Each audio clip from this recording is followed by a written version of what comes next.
పక్కన ఉన్నటువంటి భద్రాచల క్షేత్రంలో ఒకప్పుడు పమిడి ఘంటం వారని ఉండేవారు. ఆయన శ్రీరామ నవమి వస్తే కొన్ని వేల మందికి అన్నదానం చేసేవారు.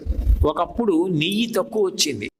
ఆయన గోదావరి నది దగ్గరికి వెళ్ళి గోదావరిని అడిగారు, అమ్మా నాకు నెయ్యి అప్పియమ్మా, ఒక్క 2 బిందెలు నెయ్యి ఇస్తే ఇవాళ అన్నదానం అయిపోయిన తర్వాత మళ్ళీ నెయ్యి తీసుకొచ్చినప్పుడు నీకు అప్పు తీర్చేస్తానని అని గోదావరిలోంచి 2 బిందెలు నీళ్లు ముంచి యువతలకి తెచ్చారు.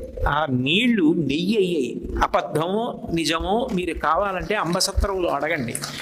ఇప్పటికీ ఉన్న ఈ గుండిగలు వంట చేయవలసిన వాళ్ళు రాకపోతే వంట చేయడానికి ఇన్ని వేల మంది భోజనం చేస్తామని వస్తారు, ఎట్లా వంట జరుగుతుందని ఆయన బెంగపెట్టుకున్నారు.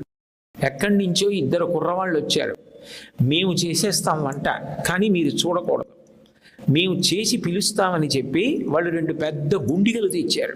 దాని మీద ఒక దాని మీద శ్రీరామ, ఒక దాని మీద లక్ష్మణ అని రాసుంటుంది. ఆ గుండిగలు పట్టుకుని వంటగదిలోకి వెళ్ళి తలుపులు వేసేశారు. మంచి వాసన వస్తున్నాయి. మధ్యాహ్నం వేళ అయింది. భక్తులందరూ భోజనానికి కూర్చునే వేళ.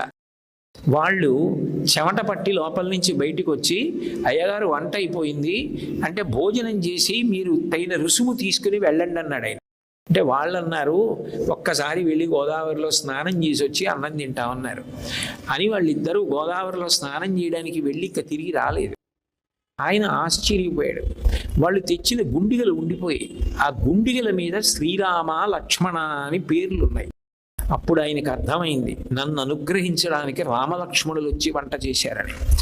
మీరు ఇప్పటికీ భద్రాచలం అంబసత్రం వెడితే పెద్ద పెద్ద గుండిగలు రామలక్ష్మణుల యొక్క పేర్లతో ఉన్న గుండిగలు అక్కడ ఉంటాయి.